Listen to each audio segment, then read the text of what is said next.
I'm going to take more of a conversational tone with you today, if that's all right. I'm going to sit in this chair and talk to you. Feel free to interrupt me at any point as you have questions. We can kind of share our story and some things we've learned over the course of this past year, and some things that we are learning as we're thinking about some things that we're trying to live into as we talk about this new adventure. The scripture will take, literally this project was called Elijah to Elijah. Okay, it was the Elijah to Elijah model. Of course, that comes from 2 Kings, the 2nd chapter. And I'm going to read this text to you. But then I want to lift up some things to you that I think are important as you think about, if you are a person who's thinking about starting a new church, being a part of a new church start, some questions you need to ask yourselves as it relates to assessment. If you are a church who's thinking about, parenting another church, things you need to think about, as you go forward. The text says, when the Lord was about to take Elijah up to heaven in a whirlwind, Elijah and Elijah were on their way from Gilgal. Elijah said to Elijah, "Stay here, the Lord has sent me to Bethel." But Elijah said, "As surely as the Lord lives and as you live, I will not leave you." So they went down to Bethel. The company of the prophets of Bethel came out to Elijah and said, "Do you know that the Lord is going to take your master from you today?" Yes, I know, Elijah said, "so be quiet." Then Elijah said to him, "Stay here, Elijah, the Lord has sent me to Jericho." And he replied, "As surely as the Lord lives and as you live, I will not leave you." So they went to Jericho. And the company of the prophets at Jericho went up to Elijah and asked him, "Do you not know that the Lord is going to take your master from you today?" "Yes, I know," he replied, "so be quiet." Then Elijah said to him, "Stay here, the Lord has sent me to the Jordan." And he replied, "As surely as the Lord lives and as you live, I will not leave you." So the two of them walked on. 50 men from the company of the prophets went and stood at a distance, facing the place where Elijah and Elijah had stopped at the Jordan. Elijah took his cloak, rolled it up, struck the water with it. The water divided to the right and to the left, and the two of them crossed over on dry ground. And when they had crossed, Elijah said to Elijah, "Tell me what I can do for you before I am taken from you." And then we know this, "Let me inherit a double portion of your spirit," Elijah replied. And he said, "If you have asked a difficult thing," Elijah said, "yet if you see me when I'm taken from you, I will be yours. Otherwise, it will not." As they were walking along and together, suddenly a chariot of fire and horses of fire appeared, separated the two of them. And Elijah went up to heaven in a whirlwind. Elijah saw this and cried out, my father, the chariots and the horsemen of Israel." Elijah saw him no more. Then he took hold of his garment and tore it in two. Elijah then picked up Elijah's cloak that had fallen from him, went back and stood on the bank of the Jordan. He took the cloak that had fallen from Elijah, struck the water with it. "Where now is the Lord, the God of Elijah?" he asked. And when he struck the water, it divided to the right and to the left. And then he crossed over. It's a transfer of power. It's a transfer of power. And when we entered into this relationship with the Epworth Church, literally that's what it was about. It was about a transfer of power. It was a congregation that was willing to relinquish the reins of control in order to see God do something new in their midst. I love this story because this story is really about passion. It's about passion for ministry. It's about a passion for wanting to serve. It's about a passion for wanting to go to the next level of ministry. Elijah was this successful businessman. He was an entrepreneur. He sold his business in order to follow the call of God. And as this transfer of power is taking place, those three areas, those three places really represent something. First, Bethel. When they went down to Bethel, that was very, very important. Bethel literally means the house of God. In troubled times, the people went to Bethel to seek the counsel of God. And so this whole transfer of power with Elijah and Elijah at the place called Bethel, well, the question was, are you willing to seek the face of God? Are you willing to do that? When you think about new church starts, when you think about starting a new ministry, when you think about maybe being a congregation that is going to parent a new church, are you really willing to seek God's face? Are you willing to pay the price of listening and obeying the voice of God? Will you choose to follow close to God, or will you choose the easy road? And so if we're going to experience God's double portion in ministry, know that there's a price to pay. This is the hardest work that I've ever done. And I've been in ministry now for 24 years. And it's interesting, when I was in California, I started a new church in California called Genesis United Methodist Church. And it's just something about that experience. When I started Genesis, I remember, being in the Genesis 3-4 years in saying, man, this is the hardest work I've ever done. I'll never do it again. Then you get down the road and you start remembering, and that passion that, gets reignited in you, and you say, well, this is a new opportunity. I think I would like to do that. But in order to make that decision, you have to seek God's face. You got to be willing to study, listen, learn, meditate, pray, seek God's will constantly. It's a life of self-discipline and complete obedience to the leading of the Holy Spirit. I mean, there is no magic pill or magic bullet for starting a church. I mean, it's just no one way to do it. I mean, there are models, right? But until you get on the ground and things start moving and things start happening very fluidly, and when you're making decisions very quickly, then you have to be willing to be led by the power of God's Holy Spirit. Okay? And this is stuff you're not going to get in the book. This is stuff you're going to get on your knees. Amen? The second place he said, so he went to Jericho. He said, stay here, Elijah, the Lord has sent me to Jericho. See, Jericho was a good place. Jericho was a place of comfort. Jericho was a place where many of the sons of the prophets had chosen to spend their days learning and teaching, but never really going past the walls of the city. After all their reason, there are people in Jericho, they must learn of the one true God, just as any place else. There'll come a time, my brothers and sisters, when you have to decide whether you're going to take the road less traveled, step out of our comfort zone, step out into the unknown and the dangerous road ahead. I mean, it's easy to be in, I think Nathan referred to it as the mother church, right? Those churches that have been established, those churches have been around for years and years and years and years, and those churches that are on, automatic pilot. And starting a church and being a part of a new church plan is nothing like that. There's no automatic pilot. Okay, every day is an adventure. Every day is trying to figure out, how am I going to make things work? So that being in an established church, that is definitely a comfort zone.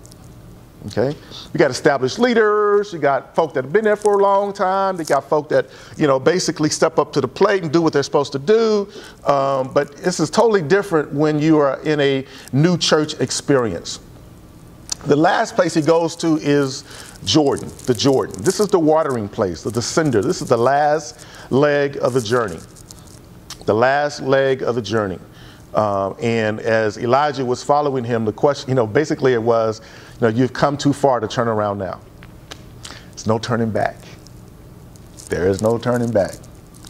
There is no turning back. And guess what?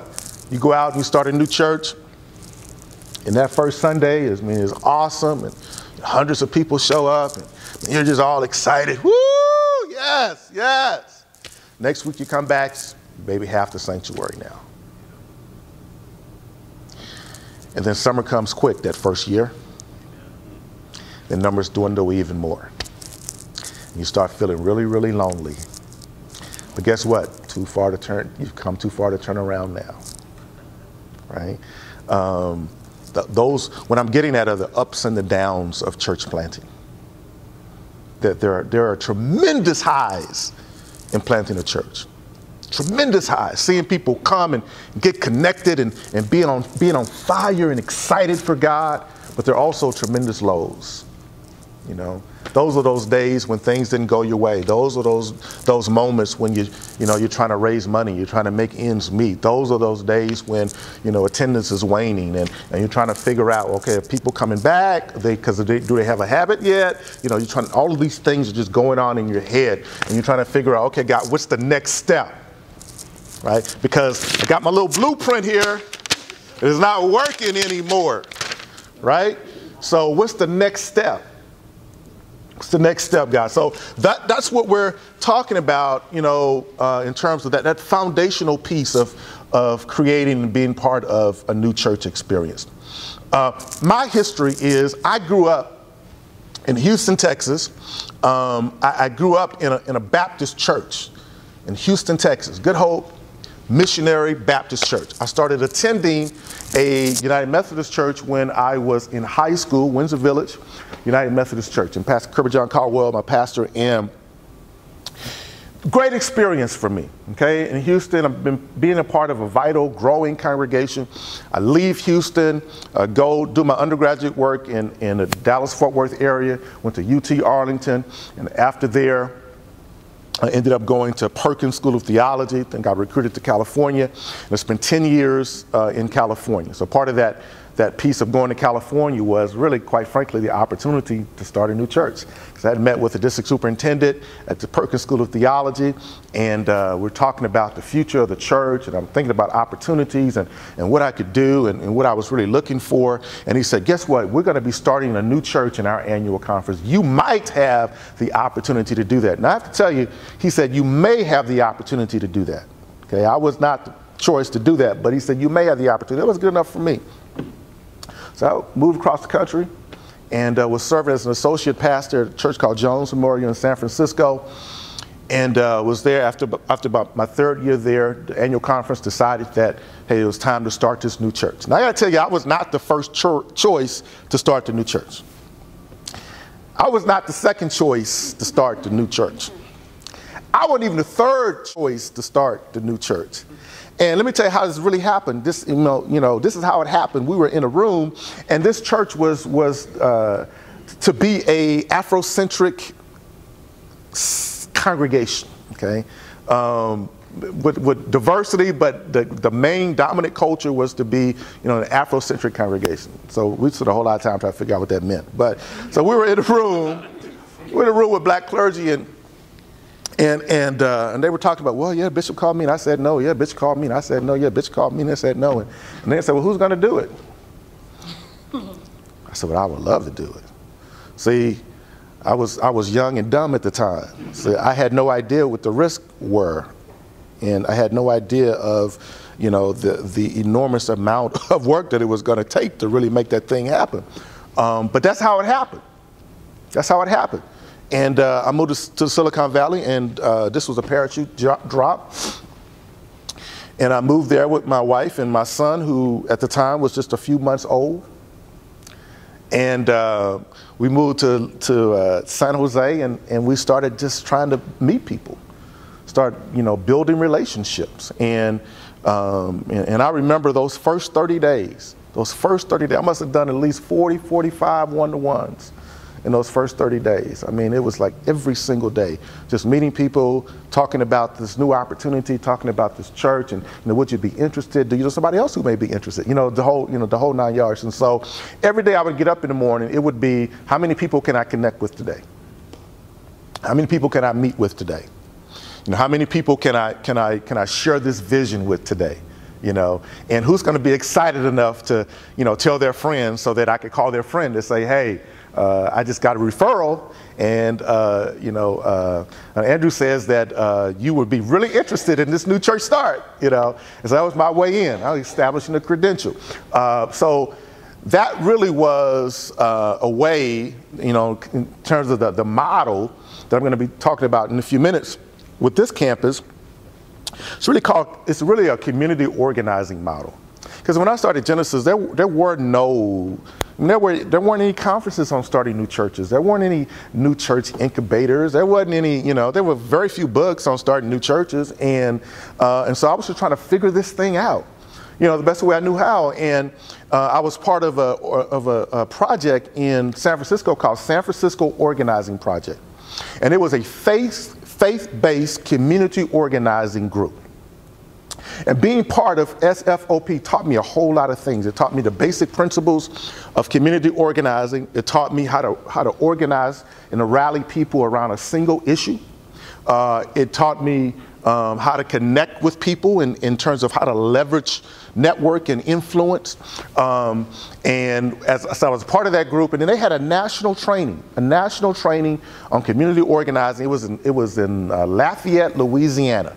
And I remember flying down to Lafayette, Louisiana, and I said, I'm going to use this training to start this church. This is a great idea. And the whole concept of community organizing is establishing a credential, so that I have a greater opportunity to be able to talk to Ryan if I call Ryan up and say, hey, Ryan, I just had a meeting with Kirsty, and Kirsty told me that you may be interested in X, Y, or Z. Are you with me? So that gets me in the door. So part of the thing that we did in terms of, and we did the same thing here, we created these kind of referral cards or these connect cards. Do you know people in the area who may be interested in the new church, or persons who are disconnected, or persons who are unchurched and who are non-believers, and would you be willing to make a referral? Right? And so we get all these referral cards, and that's really how we started this whole networking thing. Relaunch is a radical intervention. Okay? And we felt that this church needed a radical intervention. They did not need a slow, integral process in terms of trying to reignite its growth. We needed to do something radical, okay? And literally, changing the whole culture of ministry here, and that was a very, very important part of what we were doing. So for 5 months we worked to relaunch this ministry, and so it began with a launch team. Okay, a launch team. The launch team was perhaps the most important part of this work. So we spent time in prayer. Brooke, you can go forward, please. We spent time in prayer, seeking God's wisdom on who needed to be a part of the team, because I knew that the most important thing that if this project was going to be successful, then it had to have a great launch team. So put together a diverse team, 16 persons that basically looked like the community we were trying to meet. These persons did not self-select, although a few of them did indicate an interest, but they were hand-selected. I hand-selected each one of them. Okay? And that was important. Number one, I wanted to make sure that the makeup of the team was a team that had a variety of gifts, right? I wanted to make sure that I had strong leaders. I also wanted to make sure that I had persons who would pay attention to detail. I wanted to have persons that would not be afraid to go knock on doors. I need persons who would be my stalwart prayer warriors. So I needed persons who were older and who brought wisdom to the team in terms of the history of St. Mark, but I also wanted persons who were very new to the church, who would bring a newness, and who would bring some naivete, and who would challenge some of the existing thought processes, as it relates to how we do things at St. Mark. So that was a very, very important part of that. Also, next slide, please. You'll see the invitation. So I think how you invite somebody on a team is very, very important. It's very, very important. So some of the language here is, God is calling us to a new beginning. God's work is to transform lives. Our work is to attract people to our community of faith, to assist them to find possibilities for their lives through the transforming love of Jesus. Over the past 103 years, winning people to Christ has always been our first priority at St. Mark. Right? So what am I doing there?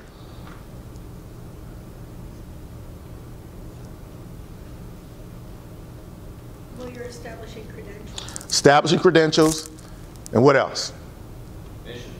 Mission. Focus. Foundation. Right? That the goal was not simply to grow another large church. The goal was to win people for Christ. right? That was the foundation. That is what we're doing. We've been abundantly blessed for our faithfulness as thousands of people have felt the life-giving, life-affirming power of God in Christ in their lives. It's now time to move forward once again. So we're beginning a new phase of ministry that will be both exciting and challenging. And I say a bit about expanding the possibilities, but here's the next line. The next line is personally inviting you to serve with me as part of the launch team for this exciting new venture. The purpose of the launch team is to plan opportunities for our target community to experience and learn more about St. Mark, to start and foster relationships with unconnected people in our target area, to build relationships with unconnected people by building trust so that they will be more likely to respond to a specific invitation to the public launch of the second campus in October. Right, so that's a very clear parameters, guidelines for this is what I'm inviting you to do. This is what I'm inviting you to come be a part of. And we say, hey, we have a plan to accomplish this, but we can't do it without you. I've prayerfully chosen you to be a part of this team because I discern your gifts for ministry and your enthusiasm for God's mission. Now, post this, I talked to every launch team person and told them exactly why I invited them to be a part of the team. Okay, this is the gift I see in you. This is the gift you bring to the table. Okay. Now, here's another part that was important for us. Your service would begin now and last through the month of October. In other words, this team was not a team that would go on into infinity. It had a very short-term mission. That was important. It's important for that team to have a very short-term mission because I needed that team to, because what happens over time is that teams lose their momentum and they lose their effectiveness and they begin to lose focus over time, right? But your focus is to reach people who are disconnected out in the community, right? And what's interesting, right, I don't know if you've experienced this, maybe you have, was that, as we got closer and closer to October, particularly after launch, then that focus turned inward. Like, we just start running some stuff inside of here. No, that's not your job. Your job, look, you're done. Right? So we disbanded the team and we celebrated. We had a huge 70s party and we had food and dancing. It was awesome. It was an awesome celebration. After that, it's like, okay, now we need you to disperse and move into some other team areas, find another place to serve, that sort of thing. And so, there are other teams that deal with the internal growth and structure and that sort of thing. So that was part of that process in thinking about in terms of limiting the amount of time for that particular group. Okay, and you see they had their investment of time was clearly laid out for them as well. So I wanted them to know exactly what they were getting into. Okay, now I know Rob mentioned those persons serving. 4 of those 16 persons answered a call to ministry. Right, that's pretty good. One of those persons is now serving as my chief presider and really will be the secondary preacher here on this campus. Came right off that team. And so we're really, really excited about what God is doing as it relates to that. So let me just pause here for a second and ask, are there any questions as it relates to just developing or the launch team?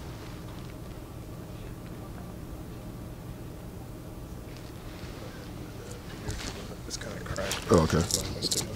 Okay. All right.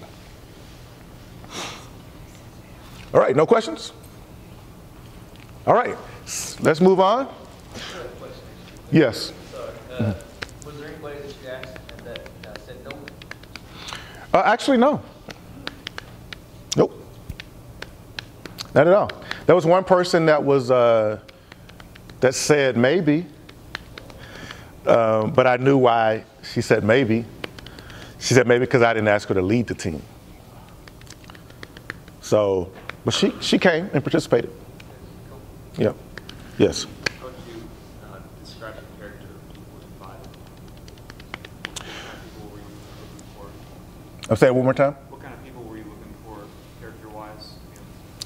I was looking for people of deep faith, pronounced hope, persons who had great vision, and persons who were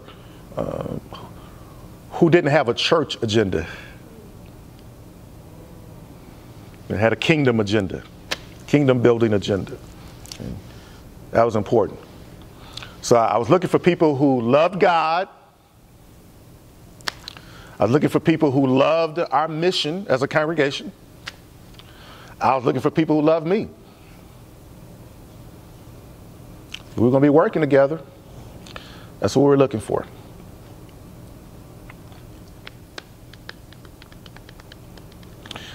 All right, targeting. So obviously you can't target everybody. You think about, what's your best affinity group? And that's a very, very important question. Rob said a little bit about that, affinity. I mean, that's important because, style of worship, service time, even your preaching style will not appeal to everyone. So, you have to identify what is unique about the worship experience, ministry offering, service, so that it can appeal to the right people. The unique thing about this project was that we already had a group of people worshiping here, right? What turned out to be a gift, because initially what we thought was that we would have time to transition, worship and the whole 9 yards. I mean, literally, we thought we would have time to do that. And June 1st came, I think it was like a Wednesday. Maybe it was a Tuesday. I think it was a Tuesday. And then on that Wednesday, I got calls from the leaders here saying, well, all the worship team quit. So what you gonna do for worship on Sunday? It's like, wow, okay.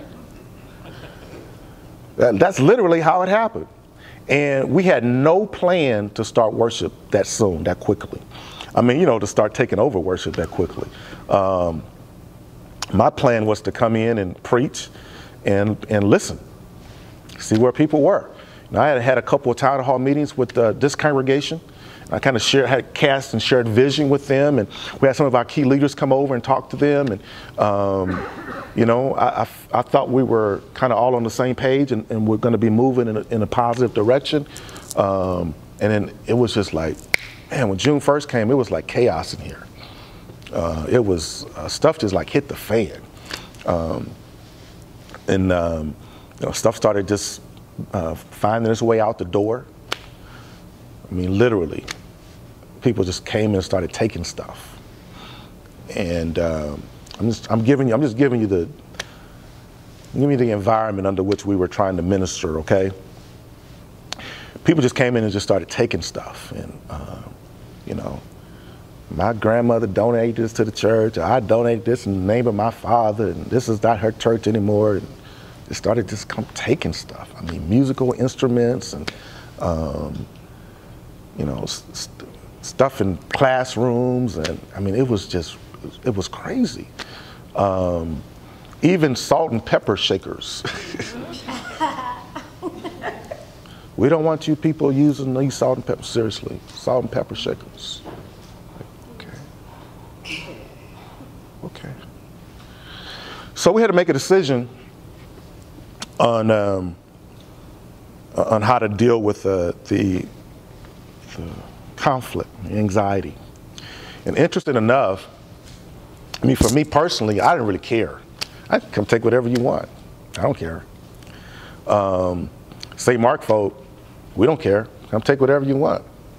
It was the Epworth people who stayed, ticked them off. They were the ones who got really, really, really upset at people just coming and taking stuff. To the point, one day, somebody came in and was rolled up a van, started loading up stuff in a van, and called the police. So I'm over at the main campus, telephone call, hey, you better get over here real quick. So I'm getting over here and I'm trying to mediate, with the police, and the police guy who wasn't being very polite, which kind of ticked me off, and he started, this is what he said. I'll never forget this though. He said, you guys are supposed to be Christians. Y'all behave like this? That's what he said. And I said, what a poor witness to this community. And I said to the persons who had called the police, I said, we want to handle this in a different way. If they really want it that bad, let them take it. It's just stuff. We can always replace it, So that was kind of the environment in which we were ministering. And so we had to get our music team over here, and we had to assemble a praise team, real quick in a hurry. And so we were dealing with a whole lot of stuff, and in the midst of that, the launch team was meeting. The launch team was meeting and trying to figure out how we're moving forward together, as a congregation. And so we're literally dreaming in the midst of chaos, right? We're dreaming in the midst of a chaotic situation. And if you're going to be an effective leader, an effective pastor, an effective church planner, you got to be able to do that. You got to be able to dream in the midst of chaos. Even when things are chaotic around you, somebody has to still be able to dream and envision and see the future and continue to lift that up for people. So when we're thinking about targeting, we were, one of the things that I had shared with this entire congregation when I came over here, I said, we have the ability, we could be one of the most diverse congregations, in the whole country. Man, wouldn't that be an awesome thing?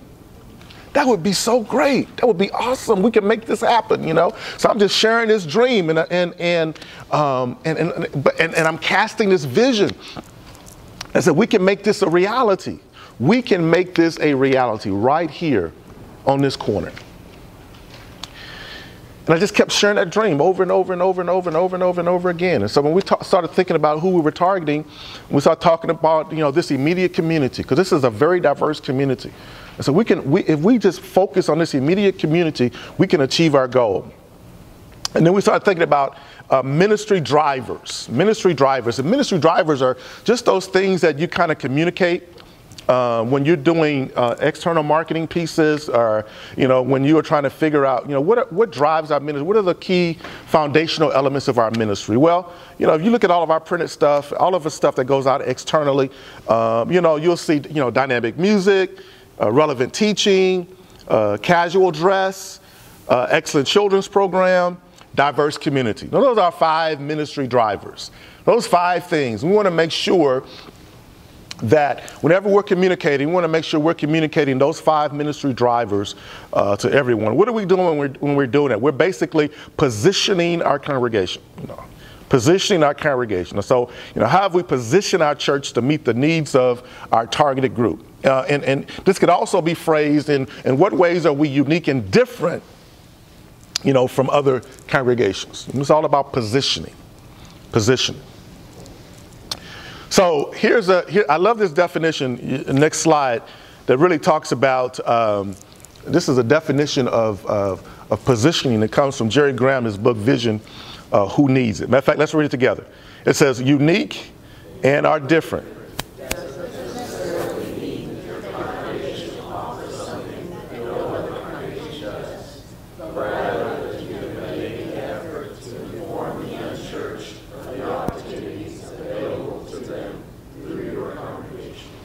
Get that? So it's not like we're the only church that has that offers dynamic music. We're not the only church where you can come and dress casually. We're not the only church that has relevant teaching, right? But we are one of the few churches that actually lets people know that those are the things, those are our ministry drivers. Okay? Positioning. So if you were to think about, in terms of your affinity and who you are as an individual, maybe you were dreaming and thinking about a new church, how would you position a new church? What would be your ministry drivers? I'm going to give you a couple of minutes to answer those 2 questions, maybe in groups of 3. How would you position a new church? What would be your ministry drivers?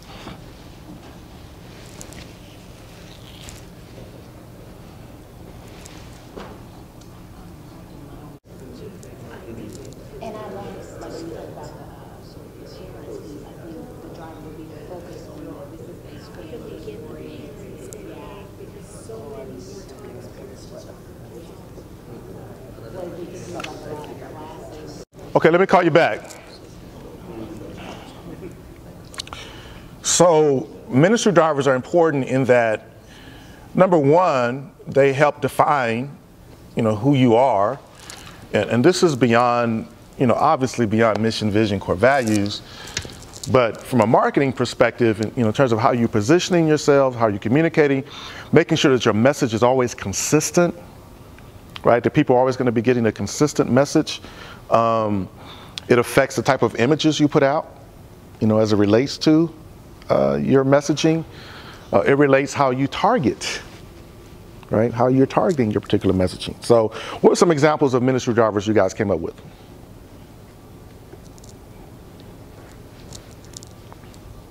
Don't be shy. Ministries, okay, so a place for singles. Okay, that could be a ministry driver, place for singles.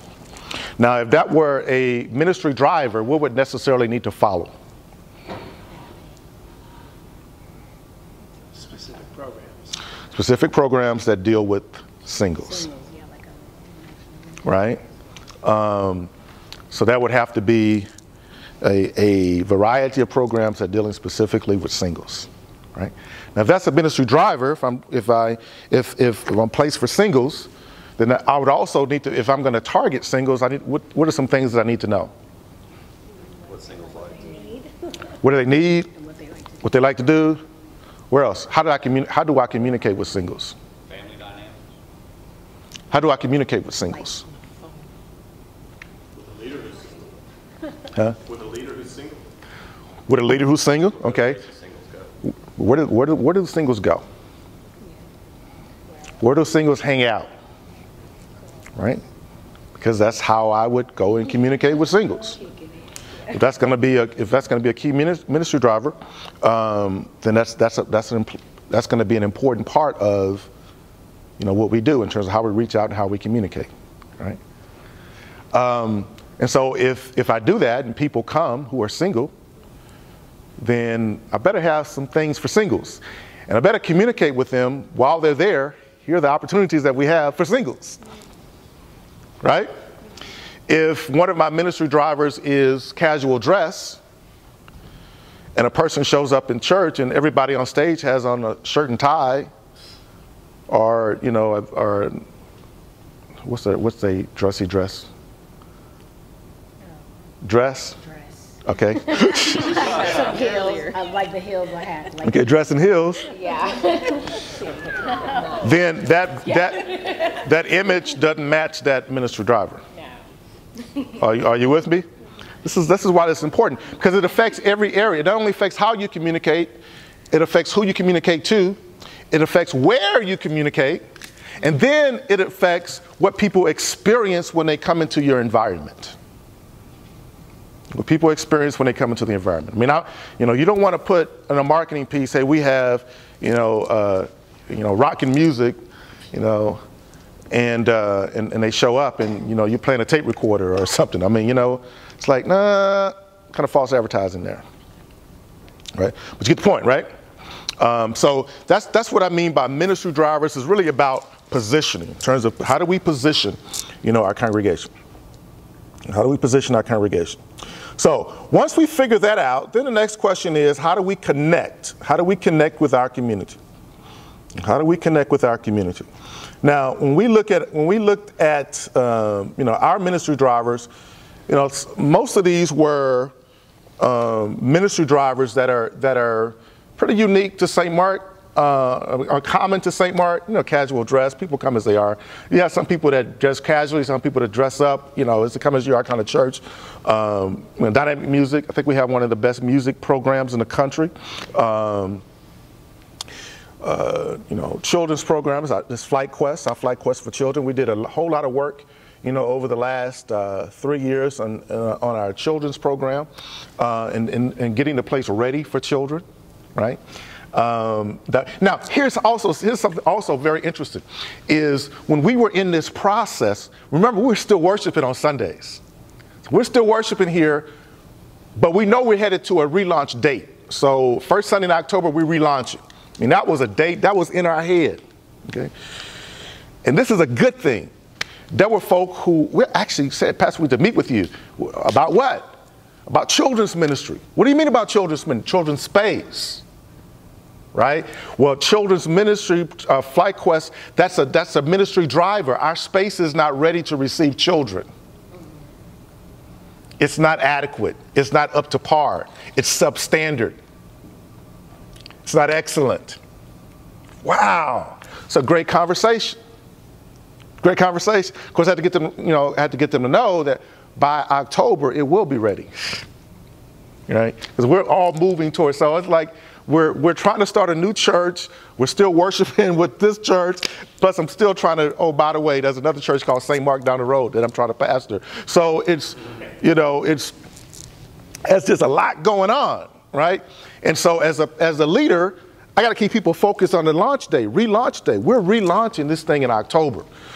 So there's some things that, we're building a bridge, as Bishop Jones says. We're building a bridge as we cross it, kind of thing. That really was the atmosphere in which we were trying to exist. So the question is, how do we intentionally connect with our neighbors? And this is going to sound crazy, but I said this over and over and over and over again. Whenever we would do these, I'm about to lift up to you like 3 community events. And whenever we would do these events, I would have to always have the same conversation with our launch team. They never fail. When we would do collateral material, right, all of our collateral material pointed towards October. And they would say, well, what about Sunday? We should get people. No, we're not ready to receive people now. We're only worshiping now because we have to. Right? Well, I hope people don't show up. I really hope they don't show up on Sunday. I mean, that was really the attitude because we were so out of whack. It was like, man, there's so much stuff that needs to get done here. So, couldn't get them to understand that. Though that was a principle, though. It's like, no, October. Tell them about October. If they happen to show up, they just show up. But that was not our intention. Then we did have people that showed up, and some stayed, but we wanted to be ready. Does that make sense? To receive people? Because our whole motto was we're relaunching this thing. So our first community event was a prayer walk. And by the way, we're doing one on Saturday. Prayer walk. This is where we intentionally reconnected with the community. And we had 150 people sign up to come and walk the Southeast community. So literally, we came together on a Saturday morning. The prayer walk hours like from 9 to 12. We came together. We came here into the sanctuary. We had a little praise and worship. I did about 15-minute training.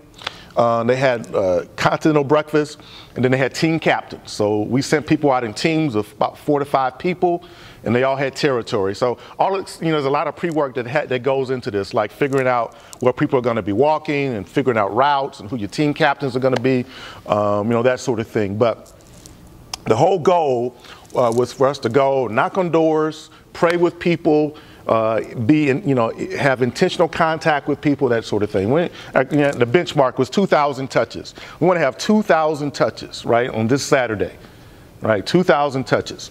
And so we needed that many people in order to make that happen. So we took out prayer cards and got contact information, and it was just an awesome experience. I mean, it was an awesome experience. And people that were kind of shy, and I never prayed with people. And we always, we say this to people: hey, if you're shy, if you're not comfortable praying out loud, that's okay. Your presence makes a difference. Or we'll make sure that you're on a team with somebody who doesn't mind praying out loud or laying hands on people or whatever the case may be.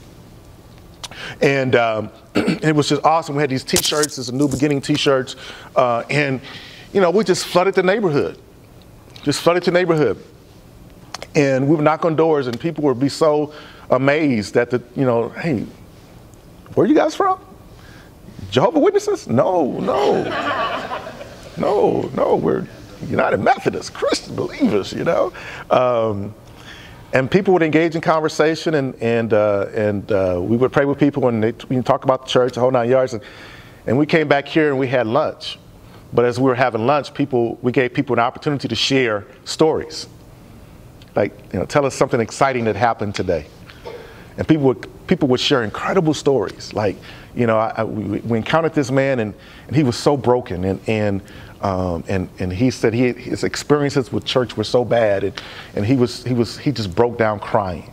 You know, other people who. And just so excited that they had an opportunity to connect, you know, with other believers, and you know, it was just wonderful stories and wonderful testimonies, and then there were people who said, I was really nervous about doing this, but this has been like one of the most rewarding mornings in my life, you know, just the opportunity to go out and to exercise my faith. So that was the prayer walk, and that was a way for us to intentionally connect with our neighbors. Second, another event we did, and it's not on your outline, but you can write it down. It's a block party. This was a community block party, and we intentionally invited our neighbors. And again, we went out, you know, passed out flyers, the whole 9 yards. The goal basically was, how do we create a sense of community in the area? We wanted a sense of community, so we had plenty of activities for children. We hired a Mickey Mouse, and Mickey Mouse was here. We hired somebody didn't pre-screen, but it's a very scary looking clown. Man, I was scared of that clown, dude. You know, we had games. Was it a Jesus clown, like an evangelist clown? No. Like a crackhead clown.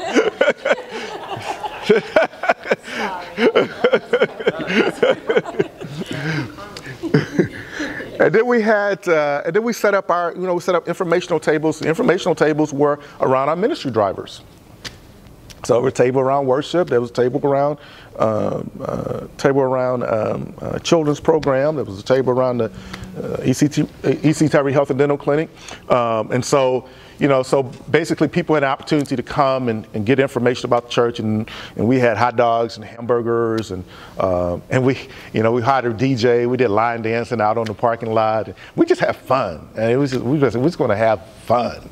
And so that's what it was. It was just a good, fun event, and people just came over and talked and sat down and engaged in conversation with each other, and it was, you know, no hard sales. It was just, we just want to meet our neighbors. We want to know who you are. You know, what's your story? So that was one of our community events. A third community event we did was we called a gas giveaway. Gas giveaway, and we partnered with the local Quick Trip around the corner, and we gave away free gas.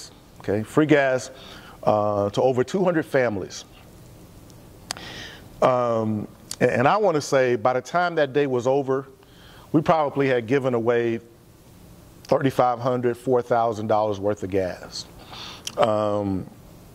Here's a unique thing about this, and this was so cool because, I mean, you have people lined up, you know, around the corner, I mean, down the block, I mean, waiting to get gas. Of course, we hired police officers to maintain traffic and that kind of stuff. But it gave us the opportunity, and literally, I went to every single car. Hey, I'm Pastor Dotson. I'm so glad you're here today. Tell me your story. You know, so it gave me the opportunity. They were a very captive audience, so had the very opportunity to go and just talk to people and for them to get to know me, and you know, and then we share collateral material because I think we were launching like the next day, I think it was, to say, hey, you know, we're launching this new ministry. We'd love for you to come be a part of this new ministry, you know. And people were so appreciative of the opportunity to get free gas, and there's some great stories there too. You know, one guy who had just gotten a job and he didn't know how he was going to even get to the job, you know, and he heard about the gas giveaway on the radio, and he said he just literally started crying, and he came and was blessed. And there's stories of a person that was, I mean, literally ran out of gas. We had to push their car to the gas pump. You know, just some really, really good stories, you know. A great opportunity for us to connect with our neighbors. And that was a really humbling event. And we really, really, really had a great time. And all the folk came out, and that's what we did. We pumped gas and talked to people and shook hands. And the Quick Trip people got really, really excited. Oh, they got really, really excited. And they gave away a free drink, free adult beverage, for every car. And when we actually ran out of money, and this is a true story. We ran out of money, and the manager of the Quick Trip said, well, he called his corporate manager and said, man, there's at least a half a mile of cars still around the parking lot. They kicked in for the rest of those cars. That was totally, unexplained and unasked for. Here's a unique backstory behind that, though. This is how God works. The unique backstory about that is before that Quick Trip was built, it was opposed by the neighborhood. Okay, so the neighborhood association, they opposed it. Went down to City Hall. We don't want this in our neighborhood. They're going to tear down some houses to make this happen or whatever. Literally. And then fast forward a year and a half later, now we're neighbors. And they're actively serving their neighbors. That's a God thing. That's a God thing. The fear was that this corporation was going to come to our neighborhood and mess it up, and the exact opposite has been true. That hey, they want to be of service to this neighborhood. They want to serve. So we'll be doing that again when we get some money. People are wanting to do it, but we'll see. So then on October 6th, which was our official launch date, we launched with 399 persons. And it's been a very good crowd and very diverse group of people. We've tried to be intentional about maintaining diversity in terms of our stage presence, in terms of the worship team and the worship band. And so we've been very, very intentional about that. And so we believe that God has great things in store for us as we continue to advance and to move as a congregation. Amen? Amen. Here, real quick, ongoing community networking. These are kind of three things that I do that are just a regular part of my ministry, and really always has been for as long as I can remember. One-to-ones, okay? One-to-ones. And you should be meeting one-to-one with somebody of influence every week. Okay? Should be doing a one-to-one with somebody of influence every single week. Okay? And if you have an admin, and I don't even schedule these things personally, but my administrative assistant does. And this is what I tell her to tell people. This is the language. If Pastor Dotson wants to meet with you, he wants to talk to you about leadership. He does not want to talk to you about church. Okay? He wants you to pour into him about leadership. And so I ask her to set the meetings up, not at the church, but at their place. Like, I want to see their office. I want to see what they do. I want them to teach me, right? So that's all it's about. I have no agenda. I have no church agenda. I'm not asking you for money. I'm not asking you to serve. I just want to get to know who you are as an individual. And I want to see what makes you tick, right? This current round, and sometimes it's a different focus. This current round I'm doing now, I'm meeting with. There was an article in the newspaper a few weeks ago, corporate standouts.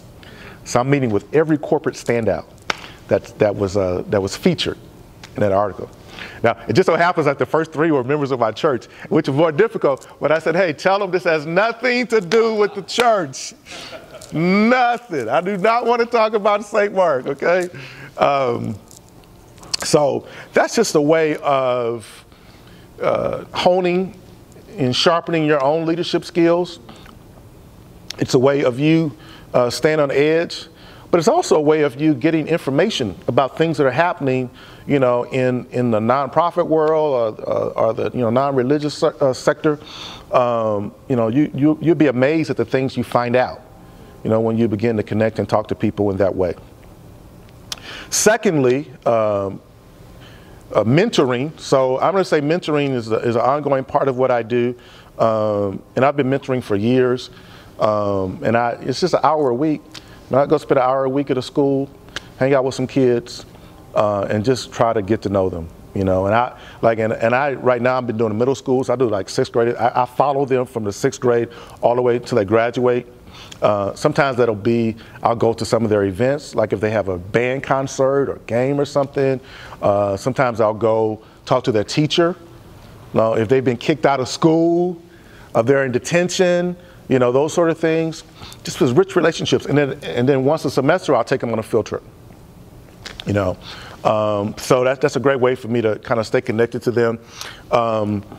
Stakeholders. Now, who are the stakeholders in your community? Because those are the people you need to be connecting with.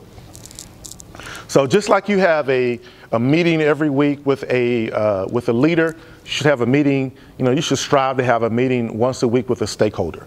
Now, who are the stakeholders? Your stakeholders are, you know, your community activists, your principals, school principals.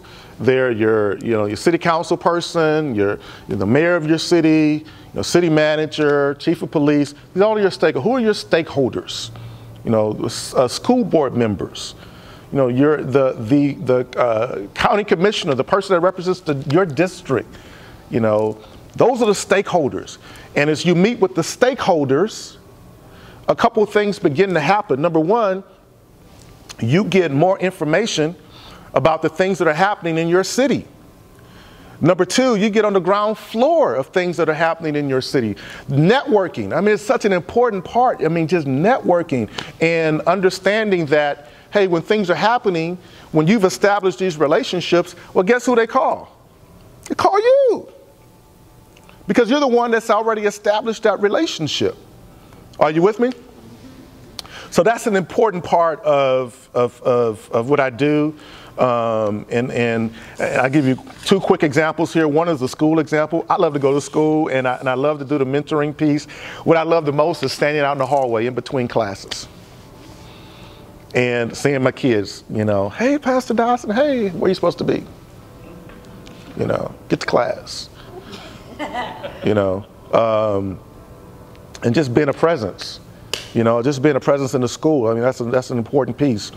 Stakeholders piece is important in terms of, you know, really being able to connect with people of influence and knowing that you can make a positive difference, you know, in the life of your city, the life of your community. You know, that's a very, very important thing. Saying what initiatives you can collaborate on. And that's something you want to do. When we did a hashtag No Ferguson Here thing, well, we brought together, you know, the mayor and city manager and the chief of police, the deputy chiefs, the city council people, the folk who ministerial league people, you know, our bishop, a wide variety of stakeholders. We just pick up the telephone and call and say, hey, we want to address a major issue. We need to get your input. You know. But because you've established those relationships, yeah, I'll be there. And guess what? You'll be the person they want to work with. You'll be the person they want to work with going forward. So, networking. It's all about networking. I'll give you one more example of networking, then we can go eat, and I got to go teach. Here's another example of networking. Another example of networking is, I'm going to go back to the Genesis days. When I was starting Genesis, well, one of our core drivers for Genesis were leaders. Leaders. Right? When we did our first mailing was a targeted mailing to leaders. Now, this was a parachute drop, so I didn't have anybody. So I'm just trying to gather together a launch team. Well, I wanted to have the cream of the crop launch team. So I figured out the targeted mailing to leaders. So I used, it was a magazine list, subscription list, to like high-level executives that would subscribe to. And like Black Enterprise magazine was one of them. That was an entrepreneur magazine for startup companies in the Silicon Valley. That's where we were. And those were the things, those were the people that we were seeking. And I don't know what the number we did, but I ended up with like 50, a room full of 50 people. And these 50 people were like, man, they were, they owned their own tech companies. They were, MBAs. They're, I'm the senior vice president for, Hewlett Packard. And I'm like, wow, I got some pretty heavy hitters in the room, And I just shared to them vision. I shared with them vision. This is what we're trying to do in this area. Who wants to help? Who wants to help? And I had these little connect cards, and I gave people options. And one of the options was not no, right? It was yes. You got to do something. Even if it was I'll pray for this ministry, or put me on the mailing list, whatever. So no was never an option. So when you go share a vision with somebody, no should never be an option, right? Figure out how many ways they can say yes. They got to be a yes to something. And that's what we did. And one of the things that emerged out of that process, what we call lunch groups. So the lunch groups were cool because, let's say, what's your name? Claire. Claire. Let's say if I call Claire and say, Claire, I would love to, thank you for thinking about, Genesis' new church start. Would love to take you to lunch, right? You think you can invite 3 or 4 other people to have lunch with us? I go to lunch. And suddenly, not only am I talking to Claire, but I'm talking to her network, right? As I'm talking to her network, so I started casting vision. And we just kept widening that net, kept widening that net, kept widening that net. It's all about relationships. It's all about networking. And that's just kind of an ongoing process that never stops. Thank you for your attention. Appreciate you. Now y'all are hungry?